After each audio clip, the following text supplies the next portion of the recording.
Selamat pagi semua. Di dalam kehidupan kita, pasti kita pernah mengalami perubahan. Nah, karena kita ini hidup bersosial dan Indonesia ini memiliki banyak kebudayaan di dalamnya, maka kita juga pasti pernah mengalami perubahan, baik perubahan sosial dan juga perubahan kebudayaan. Nah, inilah yang akan saya bahas di dalam video kali ini. Saya Anastasia Lingga Bestari, mahasiswi Ilmu Komunikasi Universitas Syahid Surakarta, angkatan 2022 dengan NIM 2022071015. Izin untuk menyampaikan materi tentang perubahan sosial dan kebudayaan.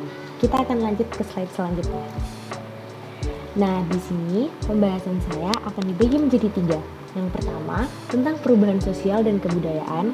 Yang kedua, tentang proses perubahan. Dan yang terakhir, tentang arah perubahan. Kita langsung masuk ke materi yang pertama, yaitu perubahan sosial dan kebudayaan.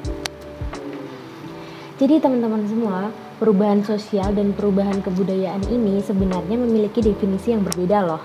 Apa yang pertama? Perubahan sosial terjadi karena adanya ketidakpuasan dalam kehidupan sehari-hari. Sedangkan perubahan kebudayaan terjadi karena ketidaksesuaian unsur-unsur kebudayaan yang saling bersinggungan.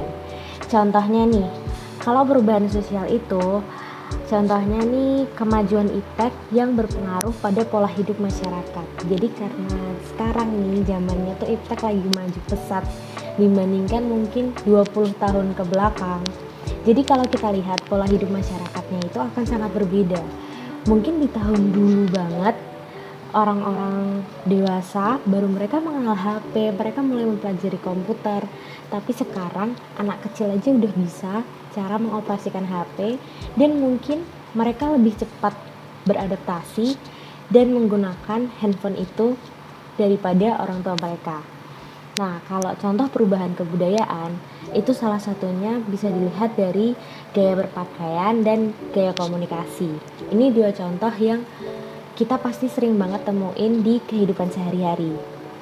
Kalau gaya berpakaian itu contohnya sekarang, mungkin anak-anak muda lebih mengenal baik tentang fashion. Jadi mereka udah bisa mix and match dari banyaknya yang dipelajari tentang media sosial juga. Jadi mereka lihat di media sosial lalu mereka menerapkannya. Nah, terkadang gaya berpakaian ini dianggap tidak sesuai tempatnya pada orang-orang yang lebih dewasa. Contohnya seperti orang tua gitu kan. Kok anak di luar, anak-anak sekarang pakainya crop top. Nah, itu kayak gitu tuh. Itu contoh-contoh perubahan kebudayaan yang menimbulkan kontra ya. Lalu ada kayak komunikasi, karena sekarang ini kita bisa berkomunikasi dengan mudah, dengan sangat mudah, baik lewat digital, terutama ya internet, kita bisa menghubungi banyak orang. Jadi gaya komunikasi tuh udah sangat berbeda. Dulu kalau misalnya kita komunikasi mungkin perlu sama ketua RT kita harus datang ke rumahnya. Sekarang enggak, kita lewat WA aja udah lebih cepat tanggapannya. Itu contoh-contoh dari perubahan sosial dan perubahan kebudayaan. Lalu teman-teman, penyebab terjadinya perubahan tuh apa sih? Perubahan itu selalu terjadi karena adanya ketidaksamaan atau ketidakpuasan. Nah, faktor internal dan eksternal juga mendorong adanya perubahan pada suatu kelompok atau tempat. Jadi, karena ada ketidakpuasan dan ketidaksamaan di dalam kelompok tersebut, mereka bisa menyebabkan terjadinya perubahan. Karena adanya ketidaksamaan pendapat, maka suatu rapat organisasi akan menghasilkan perubahan yang berbeda dari pembahasan mereka sebelumnya. Contohnya seperti itu. Lalu faktor internal dan eksternal di sini maksudnya adalah gini. Ada sekelompok masyarakat nih. Mereka mempunyai perbedaan satu sama lain. Nah, dari faktor internal ini mereka akan memunculkan atau kayak terjadilah sebuah perubahan di dalam kelompok ini. Lalu faktor eksternalnya adalah kita dituntut untuk berubah karena dunia di sekeliling kita sudah mulai berubah. Kita dituntut untuk bisa menjalankan iptek dengan baik karena sekarang seluruh kehidupan sudah mulai pakai iptek gitu. Jadi kalau nggak pakai iptek nanti kita kudet. Nah, Dan simpelnya tuh kayak gitu. Lalu kita akan lanjut ke materi yang kedua, yaitu proses perubahan sosial dan kebudayaan. Proses perubahan sosial dan budaya sendiri tidak mungkin terjadi begitu saja tanpa melalui sebuah proses. Yang namanya perubahan itu pasti ada prosesnya, nggak mungkin tiba-tiba berubah langsung cek. Nah, mau berubah ini tuh ada perjalanannya. Nah, proses perubahan sosial ini terbagi menjadi 4 bagian. Yang pertama difusi, lalu yang kedua akulturasi, yang ketiga asimilasi, dan yang terakhir akomodasi.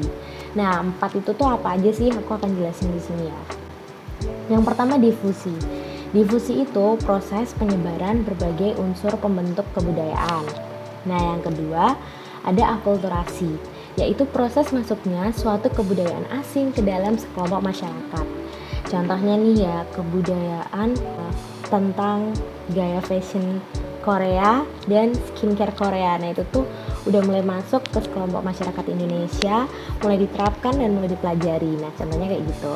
Terus yang ketiga ada asimilasi, yaitu ada 2 individu atau kelompok dengan latar budaya berbeda berinteraksi dengan intensif dalam jangka waktu yang lama. Nah, semisal nih ada satu dari suku A dan satu dari suku B. 2 individu ini tuh berinteraksi dalam waktu yang lama. Maka mereka bisa saja memunculkan suatu perubahan baik dalam perubahan sosial maupun dalam perubahan kebudayaan, dan perubahan ini disebut asimilasi. Lalu yang terakhir ada akomodasi, yaitu kegiatan yang menunjukkan keseimbangan dalam hubungan sosial. Lalu teman-teman, kita masuk ke materi yang ketiga, yaitu arah perubahan sosial dan kebudayaan. Setelah mengenal proses, maka perubahan sosial dan perubahan budaya juga memiliki arah. Nah, arah perubahan ini dapat dipilah dengan beberapa teori perubahan. Teori arah perubahan sosial budaya yang saya sebutkan di sini ada 4, tapi mungkin ada banyak teori yang belum saya cantumkan di sini, bisa dipelajari lebih lanjut dan akan menjadi koreksi bagi saya. Yang pertama adalah teori evolusioner, yaitu teori ini berkata bahwa perubahan sosial dan budaya memiliki tahapan yang tetap. Hal ini berakhir jika sesuatu yang diinginkan telah tercapai. Jadi enggak dalam jangka waktu yang lama.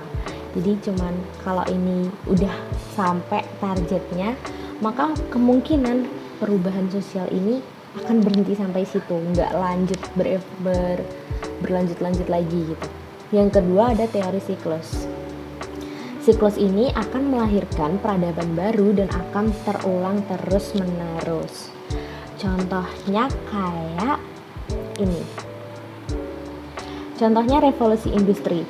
Kita telah bumi telah melalui revolusi industri dari 1.0 sampai sekarang.